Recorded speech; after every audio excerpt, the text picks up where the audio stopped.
ভালোবাসার যন্ত্রণা, না প্রেমের যন্ত্রণা না, ভালোবাসা। ভালোবাসা মানে ভাই বোন আত্মীয় স্বজন অথবা জাস্ট একজন মানুষকে আরেকজন মানুষকে যে ভালোবাসে, তার জন্য ফিলিংস থাকে, তার যে যন্ত্রণা, সেটা নিয়ে আজকের এই ভ্লগ।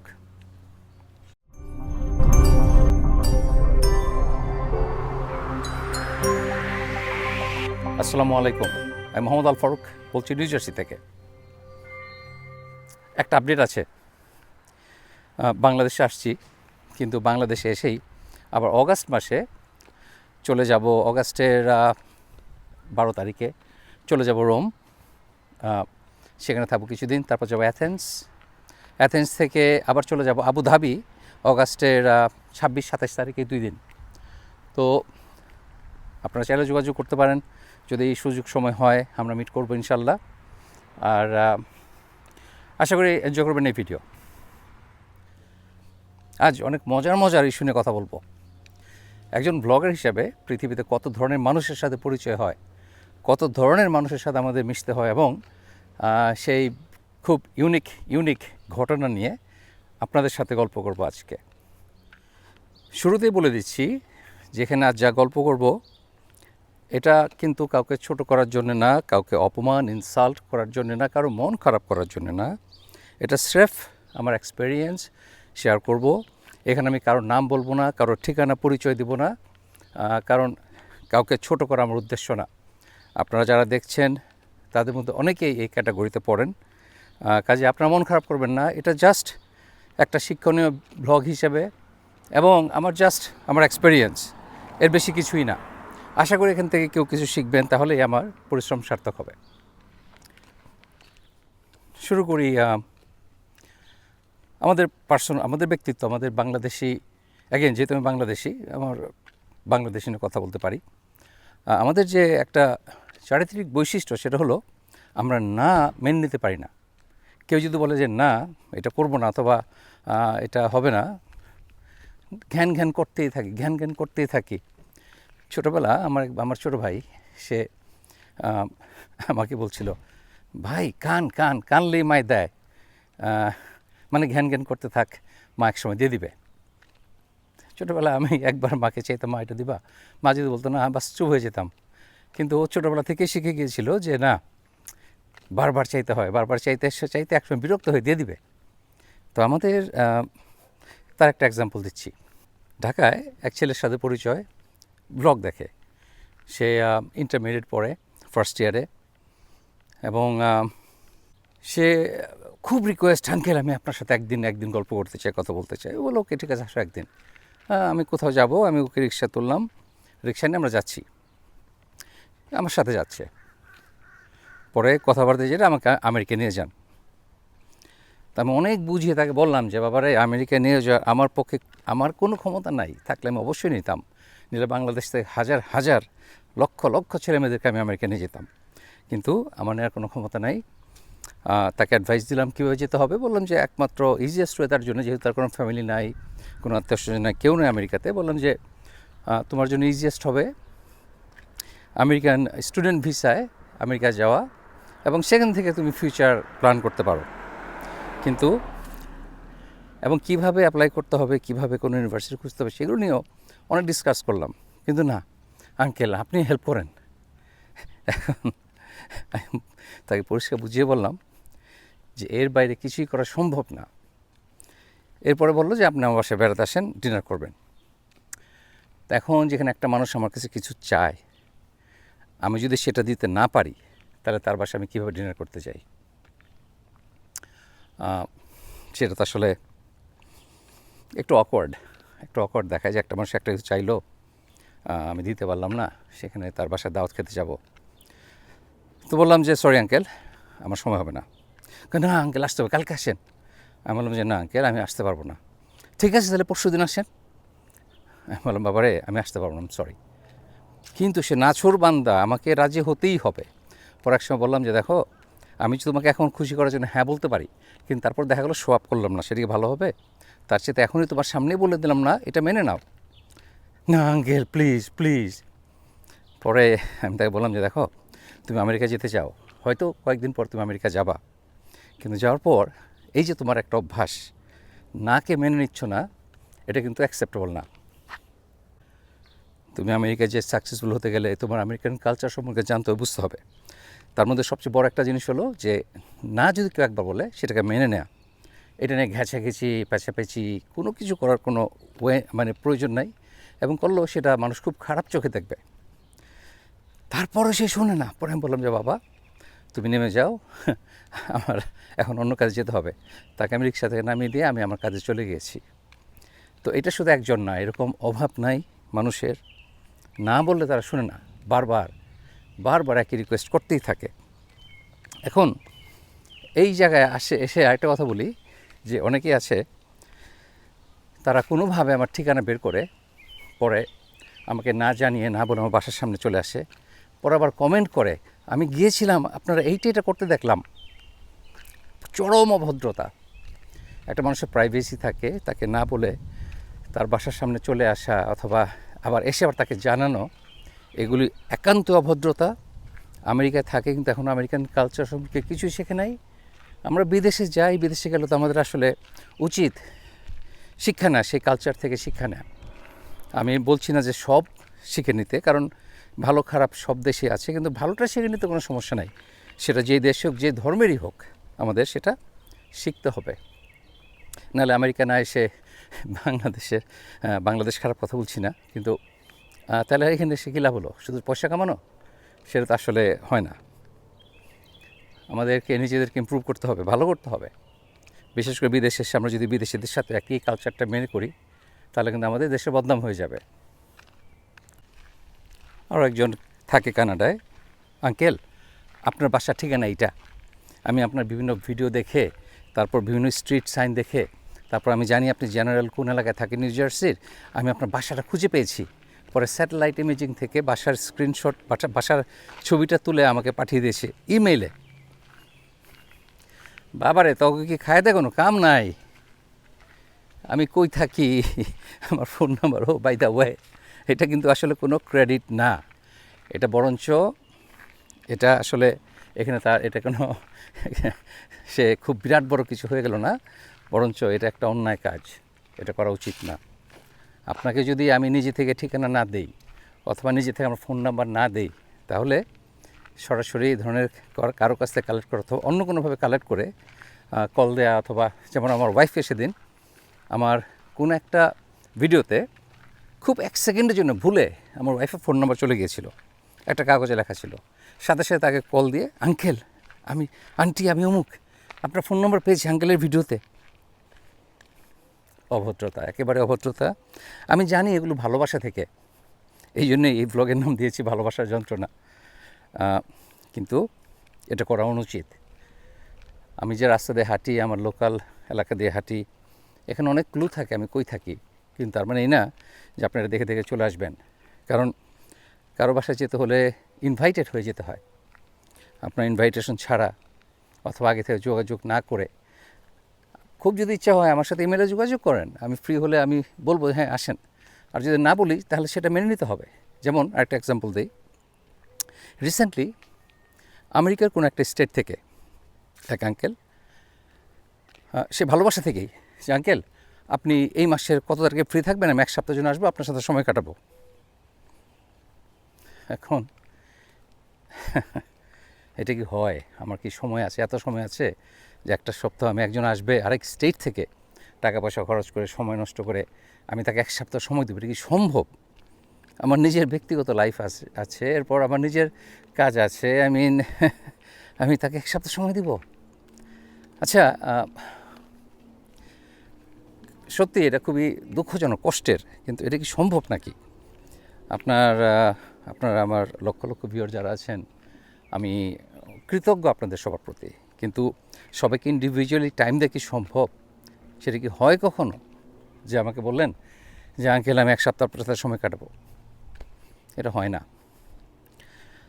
তারপরেও সে আমি চেষ্টা করি, যদি সুযোগ হয়, আমার সেই ফ্রিডম থাকে অথবা সেই ফ্লেক্সিবিলিটি আমার থাকে, আমি চেষ্টা করি মানুষকে অ্যাকোমোডেট করতে, কিন্তু বেশিরভাগ ক্ষেত্রেই সেটা সম্ভব হয় না। তো যাই হোক, আমি না করলাম যে সরি আঙ্কেল আমি অ্যাভেলেবল না। আমি তো বলি নাই যে আমি অমুক তারিখ অ্যাভেলেবল না, বলেছি আমি অ্যাভেলেবল না। মানে আমি ভদ্র বললাম যে আমি সময় কাটাতে চাচ্ছি না, আমার সে সময় নাই। কিন্তু না আঙ্কেল, তাহলে কয় তারিখে সময় হবে? আমি 1 সপ্তাহ সময় না আপনার কাছে আসবো। আমি আপনারা আমার ভিডিও দেখেন, ওয়ান্স এগেন আমি কৃতজ্ঞ, আপনাদের সময় নিয়ে আগ্রহ নিয়ে আমার ভিডিও দেখেন। কিন্তু তার মানে কি এই যে আমার কোনো বাধ্যবাধকতা আছে আপনাদেরকে ব্যক্তিগতভাবে সময় দেওয়া? কারণ সে একসময় বলেছে যে হ্যাঁ আপনার ভিডিও এত বছর ধরে দেখি, আর আপনি আমার সাথে করবেন না, সময় দেবেন না। এটা হয় না। যাই হোক, আরও একটা এক্সাম্পল দেয়, মজার গল্প বলি। আমি এক বিয়ের অনুষ্ঠানে গেছি, আমি আমার ওয়াইফ। তো সেখানে হঠাৎ করে রাতে কল আসছে। আমার আগে পরে তার সাথে কখনো কথা হয়নি, কারোর কাছ থেকে ফোন নাম্বার জোগাড় করেছে, ফাইন, কোনো সমস্যা নেই। তো রাত তখন 10টা বাজে, বলে যে ভাইয়া আমরা কানাডা থেকে এসেছি 12 মাইল ড্রাইভ করে আপনার সাথে দেখা করতে। খুবই অবাক হয়ে গেলাম, 12 ঘন্টা ড্রাইভ করে আসছে আমাকে না জানিয়ে আমার সাথে দেখা করার জন্য। আমি তো এখানে নাও থাকতে পারতাম। তো প্রথমে ব্যাপারটা বিশ্বাস করি না, বুঝলাম যে হয়তো অন্য কোনো কাজে আসছে। তো পরে আমি বউকে বললাম যে দেখো, এবং তারা আসছে একটা হোটেলে। বিয়েবাড়ি থেকে তাড়াহুড়া করে আমি আমার বউ আমরা চলে গেলাম সেই হোটেলে তাদের সাথে দেখা করতে। হাজব্যান্ড ওয়াইফ প্লাস ছেলে মেয়ে বাচ্চা কাচ্চা নিয়ে আসছে। তো আমি হোটেল লবিতে দেখা করলাম, জিজ্ঞেস করলাম যে ভাই এখানে কী কী কাজে, এখানে কোথায় থাকবেন, কী করবেন, কী খবর? বলছে না আপনার সাথে দেখা করতে আসছি।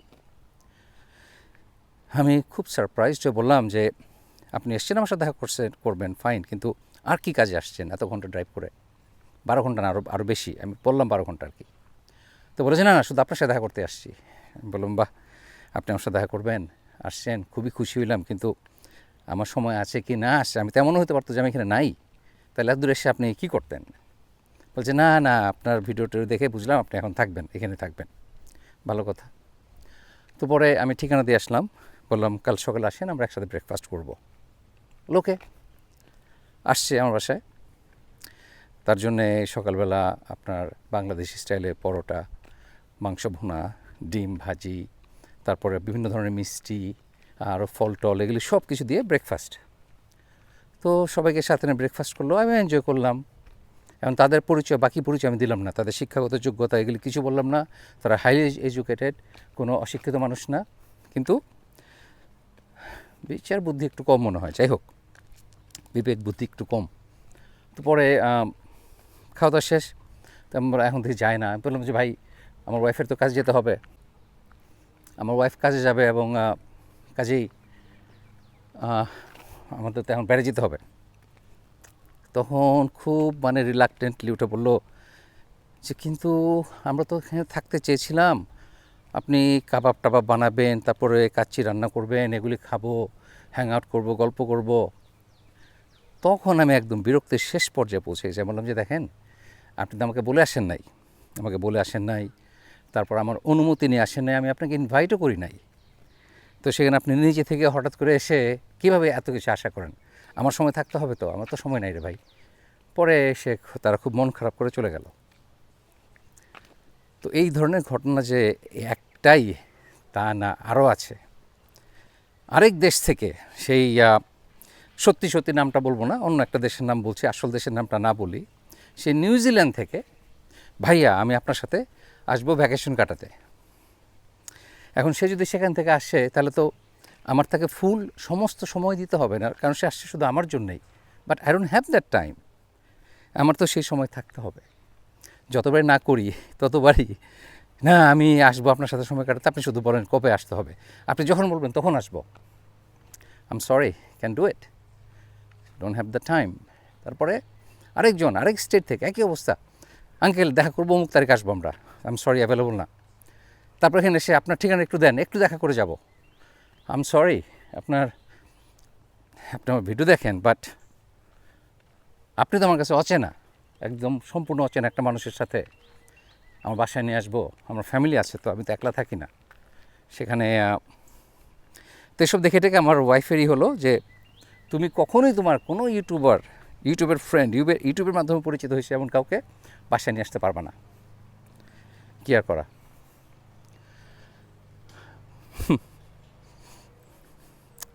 এই তো গেল এই কয়েকটা গল্প। তারপর আরেকজনের গল্প বলি। এটা খুব ইন্টারেস্টিং, আপনারা আমি জানি ভালো লাগবে। এখন আমি যাকে নিয়ে গল্প করব তার নাম অবশ্যই কারণ আমি প্রকাশ করছি না, তার নাম প্রকাশ করছি না, এবং তার স্ক্রিনশট দিয়ে দিচ্ছি তার যে ইমেল পাঠিয়েছে সেই ইমেলের, সেখানেও তার পরিচয় আমি গোপন রাখব। সোহেল ভাইদের সাথে পিএইচপির সাথে আমার আলহামদুলিল্লাহ খুবই ভালো সম্পর্ক,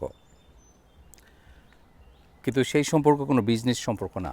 সেখানে কোনো তদবির করা অথবা বিজনেসের কোনো হেল্প অথবা কোনো আইডিয়া অথবা কোনো কিছুই এদের সাথে আমার সেই সম্পর্ক নাই।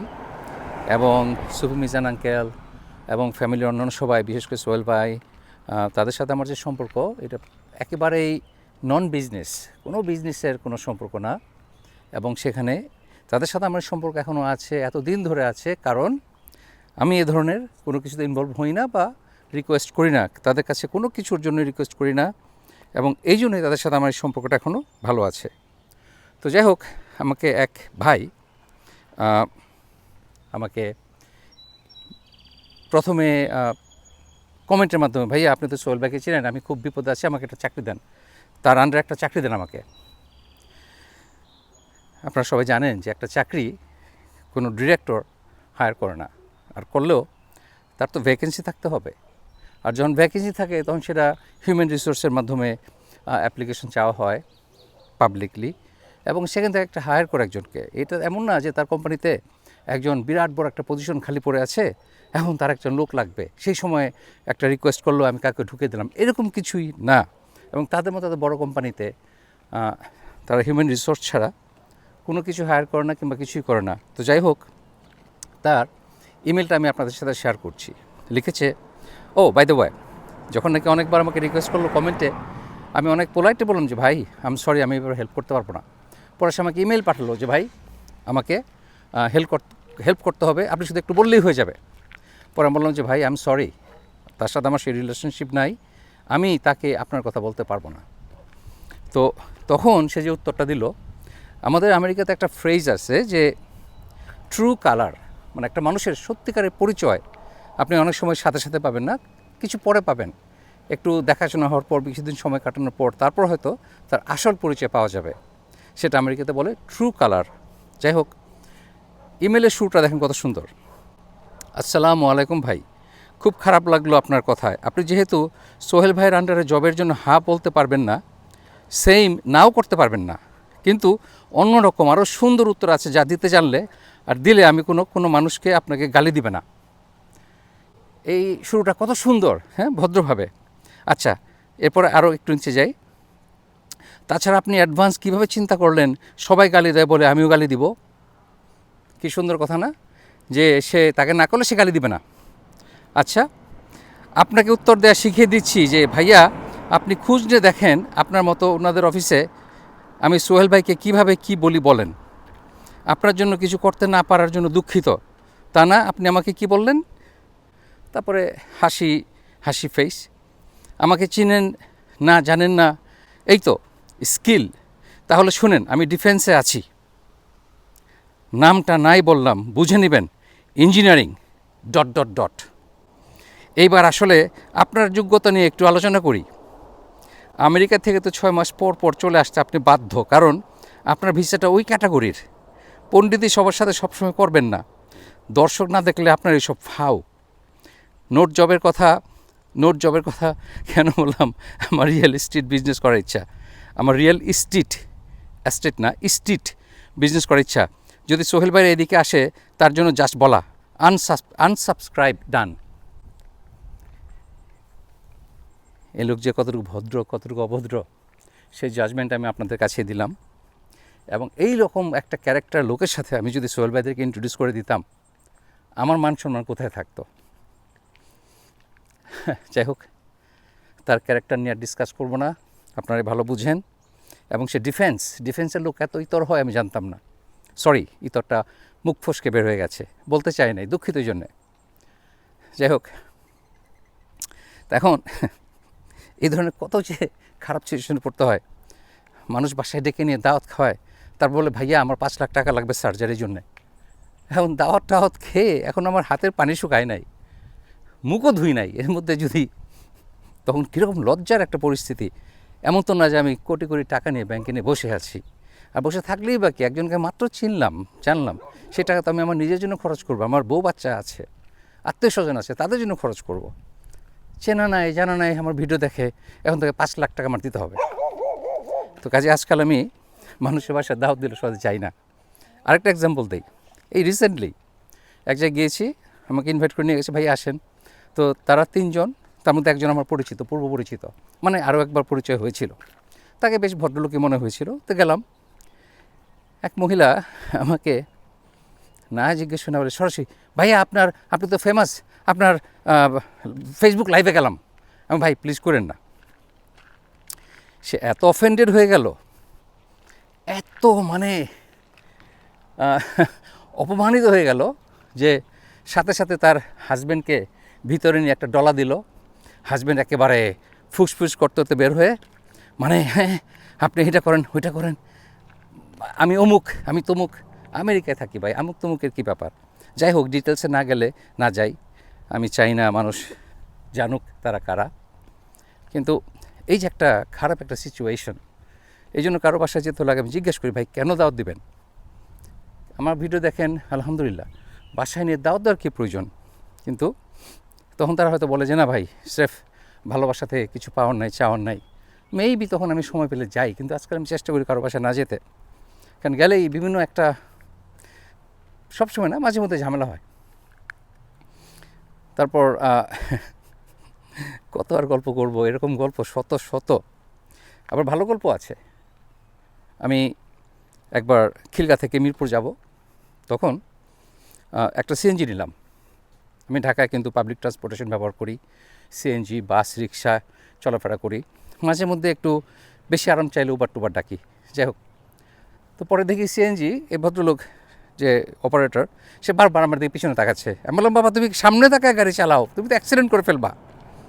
তখন সে পিছনে হেসে বলল যে ভাইয়া আমি আপনার ভিডিও দেখি। তখন আমি একটু মানে লজ্জা পেয়ে গেলাম, প্লাস ভালো লাগলো যে আরে বাবা, সে আমার ভিডিও দেখে। যাই হোক, তো বললাম যে বাবা আমি অনেক খুশি, কিন্তু তুমি একটু মনোযোগ দাও, সামনে চালাও। এখন তো এইভাবে পিছিয়ে থাকলে তো তুমি সামনে দেখবা না, রাস্তার যে জ্যাম, ট্রাফিক যেভাবে চলাফেরা করে, কোথায় না কোথায় লেগে যায়। তো যাই হোক, টুকটাক গল্প করতে করতে মিরপুর পৌঁছে গেলাম। প্রায় 400 টাকার মতো ভাড়া, সে নেবে না। 400 টাকাই তো মনে হয়েছিল। অনেক জোরাজোরি করলাম, সে নেবে না। পরে একসময় বললো যে আপনি যদি আমার বাসায় একবেলা দাওয়াত খান, তাহলে আমি আপনার কাছে টাকা নেবো, নাহলে নেবো না। পরে বললাম যে হ্যাঁ ঠিক আছে খাবো, এ নাও টাকা। পরে টাকা নিল, দাওয়াত অ্যাকসেপ্ট করলাম, গেলাম তার বাসায়। সে আমার জন্য পোলাও, সাদা, আমি যেটা পছন্দ করি, সাদা পোলাও, দেশি মুরগির ঝোল, তারপর ডিমের তরকারি, সব রান্না করেছে। একটা সাবলেট থাকে, একটা রুম নিয়ে, হাজব্যান্ড অ্যান্ড ওয়াইফ, তো ছোট্ট সংসার। কিন্তু তাদের আপ্যায়নের অভাব ছিল না, কমতি ছিল না, আন্তরিকতার অভাব ছিল না। পরে আমি ব্লগ করতে চাইলাম, বলে যে না না, এটা আমার একা থাকবে, আমি চাই না এটা পৃথিবীর সবার সাথে শেয়ার করতে। এটা একটা প্লেজেন্ট মেমোরি, অনেকগুলো প্লেজেন্ট মেমোরির একটা, আলহামদুলিল্লাহ বেশিরভাগ ক্ষেত্রেই অনেক মজার, অনেক ভালো মেমোরি। কিন্তু দু একটা খারাপ যখন হয়ে যায়, তখন আসলে যাই হোক, ভালো মন্দ মিলেই তো মানুষ, আমরা ভালো মন্দ মিলেই আমাদের লাইফ, কাজে সেটাও মেনে নিতে হবে। খুব ইম্পর্ট্যান্ট একটা কথা শেয়ার করি। আজকাল প্রায় ফেসবুকে, তারপর বিভিন্ন জায়গায় দেখা যায় যে মানুষ পরকীয়া করছে, এবং সেখানে মাঝরাতে তার ঘর ভেঙে একদম ভিডিও করে লাইভে যে দেখাচ্ছে যে তারা এক উলঙ্গ, তারা পরকীয়ায় লিপ্ত, শাস্তি, মুসলমান হয়ে মুসলমানকে প্রোটেকশন দিচ্ছে, তার গোপন কথা প্রকাশ করে। নাউজুবিল্লাহ, আস্তাগফিরুল্লাহ। আপনার সূরা আল হুজরাতের 12 নম্বর আয়াতটা একটু পড়ে দেখেন, গুগল করলেই পাবেন। সেখানে আল্লাহ পরিষ্কার লিখে দিয়েছে, কারো প্রাইভেট কিছু নিয়ে ইনভেস্টিগেট না করা, কাউকে সন্দেহ না করা, কারো লুকিয়ে লুকিয়ে গোপন কিছু দেখা, অথবা তার গোপনীয়তা বের করার জন্যে তার স্পাইগিরি করা, এগুলো হারাম ইসলামে। আপনি, সে যদি লুকিয়ে কিছু করে, জিনাও যদি করে, সেটা তার ব্যক্তিগত ব্যাপার। আপনাকে না দেখে যদি সে করে, আপনার এখানে কিছুই বলার নাই। এবং বরঞ্চ ইসলামিক আইন অনুযায়ী আপনি যদি কাউকে জিনা অবস্থায় ধরে ফেলেন, তারপরেও আপনি তাকে কিছু লিগালি কিছু করতে পারবেন না, কারণ 4 জন পুরুষ সাক্ষী হতে হবে। যদি 4 জন পুরুষ সাক্ষী না হয়, যদি 1 জন কি 2 জন কি 3 জন একজনের নামে বিচার দেয় যে তারা জিনা করেছে, তারা সাক্ষী, তখন জিনার যে শাস্তি সেটা 3 জনের উপরে প্রযোজ্য হবে। এটা ইসলামিক শরিয়া আইন। এখন আপনি সেই আইন মানেন না, অনেকে তো আল্লাহকেও মানে না, তো কী হবে? সেটা আপনাদের ব্যাপার, আপনার ব্যাপার। আর প্রমাণ চান, একটু রিসার্চ করে দেখেন। আমি যখন ইসলাম নিয়ে কথা বলি অনেকেরই চুলকায়, মনে করে যে ইসলাম তো শুধু মুফতিরা বলবে, মাওলানারা বলবে, আমি কে? আল্লাহ এটা আমাদের সবার জন্য দায়িত্ব করে দিয়েছেন। আপনার কোরআন প্রতিটা মুসলমানের পড়া কর্তব্য এবং বুঝে পড়া। আপনি যদি না বুঝেন, আল্লাহ যদি আপনি সেই বুদ্ধিমত্তা না দিয়ে থাকে সেটা ডিফারেন্ট, কিন্তু আপনি অ্যাটলিস্ট চেষ্টা করবেন, বোঝার চেষ্টা করবেন, এবং আল্লাহ আপনাকে অবশ্যই সাহায্য করবে আপনি সত্যি সত্যি বুঝতে চান। কিন্তু যদি আল্লাহকে ভুল প্রমাণ করার জন্য আপনি ছিদ্র খুঁজেন, তাহলে তো আপনি সেই ছিদ্র প্রচুর পেয়ে যাবেন কোরআনে। আপনার আমাকে যারা আমার ভিডিও দেখে প্রশ্ন করেন ইসলামিক এসব ব্যাপার নিয়ে কথা বললে, তাদের প্রতি আপনি শিখতে চান, আমি মোর দেন হ্যাপি ডিসকাস করব, কিন্তু আমাকে ভুল প্রমাণ করার জন্যে প্রমাণ দেন, কোথায় আপনি পেয়েছেন, এটা আমার দায়িত্ব না। আমি যা জানি বলেছি, আপনি প্রমাণ নিয়ে দেখেন, আপনি খুঁজে দেখেন যে আমি এটা ঠিক বলেছি না ভুল বলেছি। আপনি কোরআন পড়ে রিসার্চ করে বের করেন আমি কোথায় ভুল বলেছি। কিন্তু আমাকে যে কথা বলা হয় অথবা কেন আমি এইসব বলি, যারা বলেন তারা ইসলামের বাইরে, আপনারা ইসলামের ভিতরে নাই। কারণ এটা প্রতিটা মুসলমানের দায়িত্ব ইসলাম নিয়ে পড়াশোনা করা, কোরআনকে জানা, কোরআনকে পড়া এবং বোঝার চেষ্টা করা। কাজেই যারা এই ধরনের ভিডিও করেন তারা তো আল্লাহর কাছে কী শাস্তি পাবেন সেটা আল্লাহই ভালো জানে। আর যারা এই ভিডিও দেখেন, হাততালি দেন, তারাও কিন্তু এই অপরাধের সাথে সম্পৃক্ত হয়ে গেলেন, তাদের গুনার ভাগীদার হয়ে গেলেন। আর যারা করে তারা কিন্তু ভিউ বাড়ানোর জন্য এগুলো করে।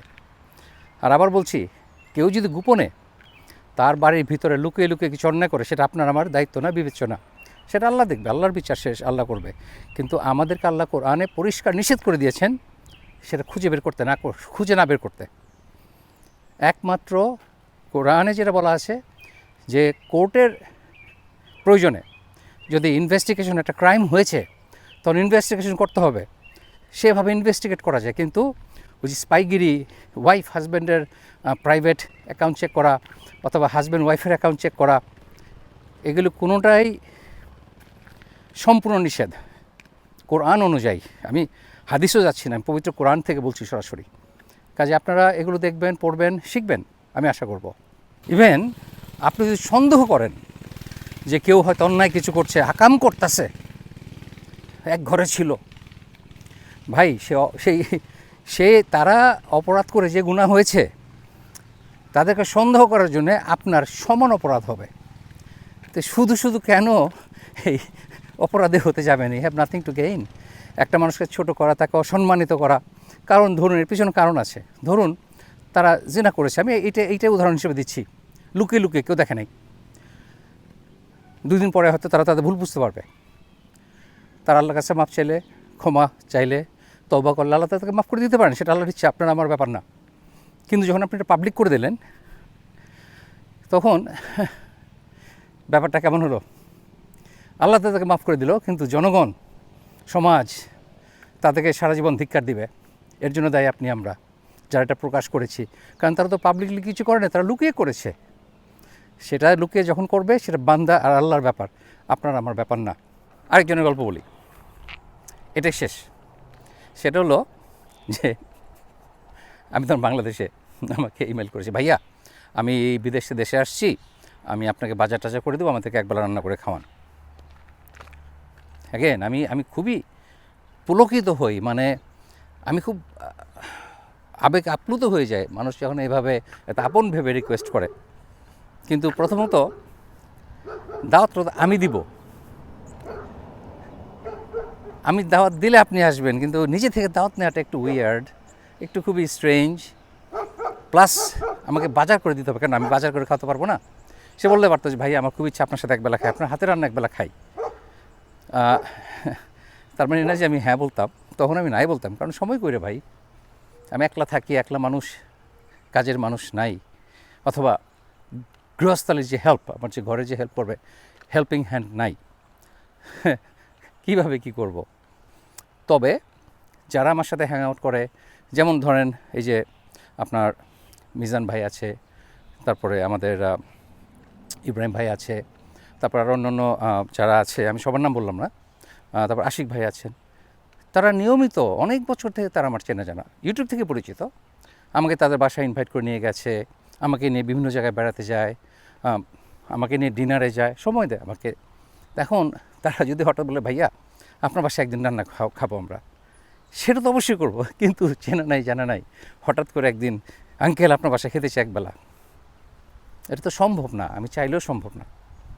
তারপর আপনার কিন্তু রিকোয়েস্ট করব আমার বাসায় খাবেন এই আশায় আমাকে কেউ দাওয়াত দিবেন না, কারণ সেই সম্ভাবনা খুবই কম। আর আগে তো সেই রিলেশনশিপ হতে হবে। আপনারা আমাকে চেনেন, আমাকে দেখেন, আমার ব্লগ দেখেন, আমাকে জানেন, কিন্তু আমি তো আপনাদেরকে চিনি না, জানি না। অচেনা একটা মানুষকে বাসায় নিয়ে আমি কিন্তু আসলে কোনো বাছ বিচার করি না। আমাকে যে মুরগি ডেলিভারি দেয় সে আঙ্কেল, তাকে আমার বাসায় দাওয়াত দিয়েছি, এটা কোনো ব্যাপার না। সে একজন মানুষ, আমি একজন মানুষ, কিন্তু আসল যেটা ব্যাপার সেগুলো চেনা জানা। সে আমার পরিচিত, তাকে আমি দাওয়াত দিতে পারি। তারপর যে আমাকে হাঁড়ি পাতিল বানিয়ে দেয়, তাকে আমি বাসায় দাওয়াত করে খাইয়েছি, এবং সে এটা কখনোই আশা করে নাই যে এটা আমি করব। কিন্তু আমার কাছে সেটা কোনো ব্যাপার না। একটা মানুষকে ভালো লাগলে, চেনা জানা থাকলে গেট টুগেদার করাই যায়। সে কী করে, তার প্রফেশন কী, তার ক্লাস কী, এটা বিবেচ্য না।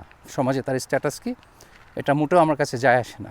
যাই হোক, অনেকক্ষণ গল্প করলাম, কান ঝালাপালা হয়ে গেছে মনে আপনাদের।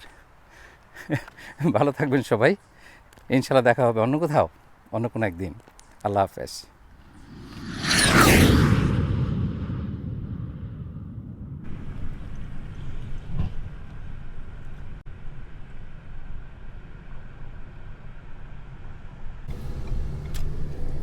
আজও কি সুন্দর ঝকঝকে একদিন, সাথে নীলাকাশের সাদা মেঘ।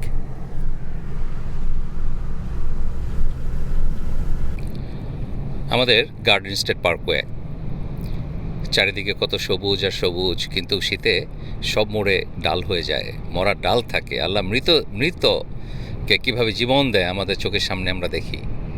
সবগুলো গাছ দেখলে কেউ বলবো না যে বেঁচে আছে, কিন্তু সেটাই আবার সামারে মাশাআল্লাহ দেখতে পাচ্ছেন কত সুন্দর হয়ে গেছে। সুবহানাল্লাহ।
ছোটোবেলা শীতের দিনে যখন প্রচণ্ড শীত পড়তো, তখন আমার নানুকে দেখতাম একটা আইলা, মানে মাটির হাঁড়িতে চারকোল, একদম গরম রান্নার পরে যে চারকোল থাকে, সেগুলো এনে খাটের নিচে রেখে দিতে, যেন গরম থাকে বিছানা।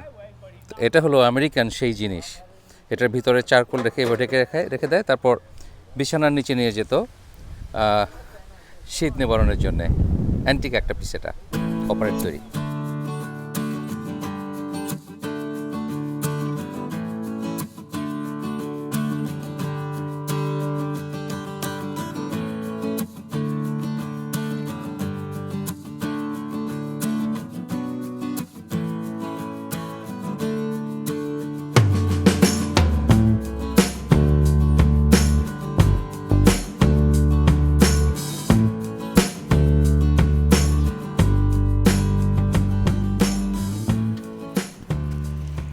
পার্কিংয়ের সুব্যবস্থা আছে, আপনি গাড়ি নিয়ে এসে প্রচুর পার্কিংয়ের জায়গা আছে। আর সামার সিজন শুরু হয়ে গেছে, কাজে এখন এন্ট্রি ফি হলো জনপ্রতি, এক একটা গাড়ি, জনপ্রতি না, এক একটা গাড়ি উইকেন্ডেতে $10 নিউ জার্সি রেসিডেন্টের জন্য। আবার আপনি অন্য স্টেট থেকে আসলে একটু বেশি দিতে হয়। আর উইকডেজে $5। আর এমনিতে সামারের আগে অথবা সামার সিজনের পর কোনো এন্ট্রি ফি নাই, ফ্রি।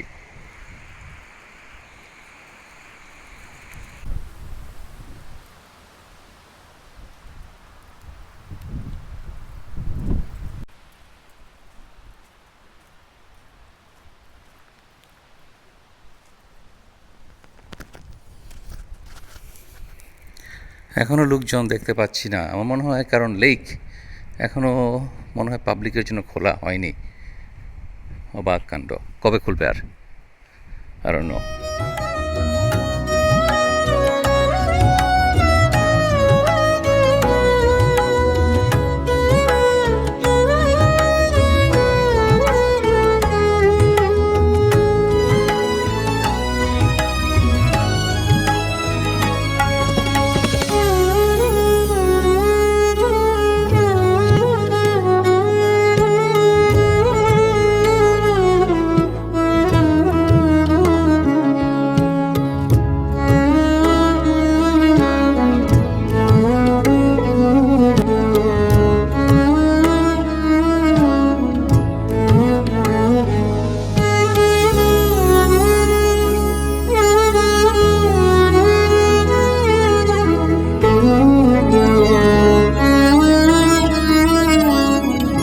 বিউটিফুল একটা জায়গা বসে এনজয় করার জন্যে।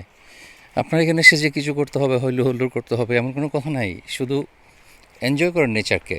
এই জন্য কিন্তু ক্যাম্পে আসার আসল কারণ, এটাই আসল কারণ ক্যাম্পে আসার। নেচারকে নিবিড়ভাবে উপভোগ করবেন, এনজয় করবেন, হইচই না করে। এই ক্যাম্পিং আবার হইচই করে করা যায়, তবে আমার মনে হয় সেটা পিকনিক। ক্যাম্পিং আর পিকনিক, পিকনিক তো কয়েক ঘন্টার জন্য হতে পারে, ক্যাম্পিং সাধারণত লম্বা সময়ের জন্য হয়। কিন্তু সেটা সাধারণত হয় একটু নেচারকে এনজয় করার জন্যে, কোয়াইটলি, হইচই না করে। আর পিকনিক একটু হইচই হয় মাঝে মধ্যে, নট নেসেসারিলি সবসময় করতে হবে। বিউটিফুল লেক, সুবহানাল্লাহ।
আমি স্বাধীন বিজয় রুবি, আমরা হ্যাং আউট করছি। আমরা এসেছি টাকাটনের এক বনে, এখানে ট্রেল আছে, সেই ট্রেলে আমরা হাঁটছি। বিউটিফুল ডে, একটু উইন্ডি, কিন্তু সকালে যে ঠান্ডা ছিল এখন আর ঠান্ডা নাই, এখন বেশ সুন্দর একটা টেম্পারেচার।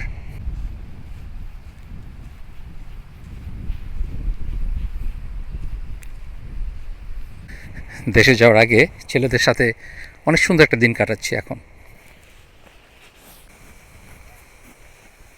বনের ভিতরে খুব সুন্দর একটা লেক খুঁজে পেলাম, বিউটিফুল সুন্দর পানি, এমারাল্ড গ্রিন একবারে।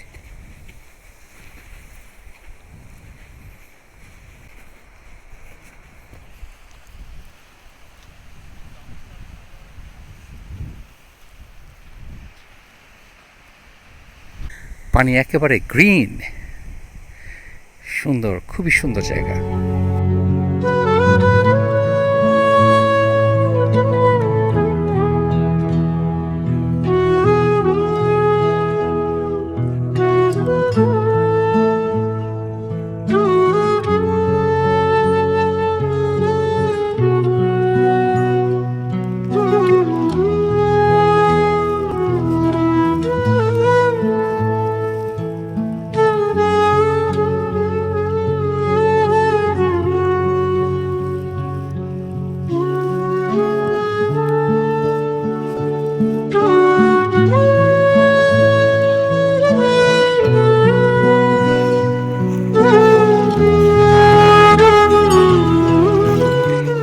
জায়গাটা অনেক সুন্দর। নিউ জার্সির একটা শহর নাম টাকারটন, তার ভিতরেই এই ট্রেলটা আছে।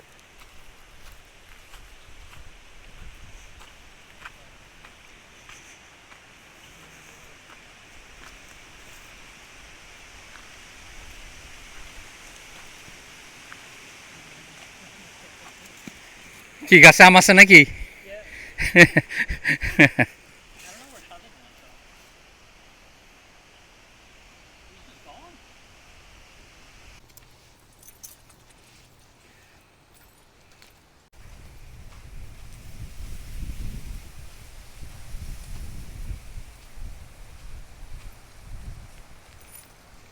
অসাধারণ সুন্দর লেক, বড় মাছ ছিল একটা। সমুদ্র সুন্দর, সে ব্যাপারে কোনো সন্দেহ নাই, কিন্তু মাঝে মধ্যে ছোট একটা পুকুরও সমুদ্রের সৌন্দর্যকে হার মানাতে পারে। পুকুরটা ছিল অসাধারণ সুন্দর, অনেক এনজয় করলাম, বেশ কিছুক্ষণ সময় কাটিয়েছি সেখানে, খুবই ভালো লাগছে। স্বাধীন, বিজয়, রুবি ওরাও খুবই এনজয় করছে জায়গাটা।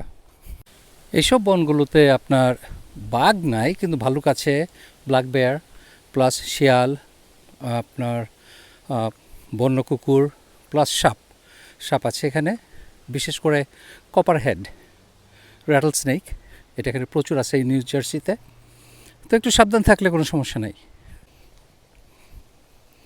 আর বেয়ার আসলেও যদি সামনাসামনি পড়ে যান তাহলে কখনোই দৌড়াতে হবে না, কোনো ওয়াইল্ড প্রাণীর সামনেই দৌড় দিতে হয় না, কারণ ওয়াইল্ড প্রাণীরা স্বভাবতই কেউ দৌড়ালে তাকে চেস করবে।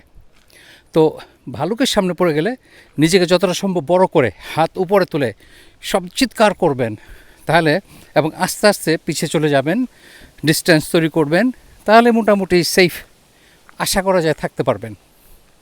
তারপর বলা যায় না, কারণ সেই ভালুক হয়তো এই নিয়মকানুন জানে না।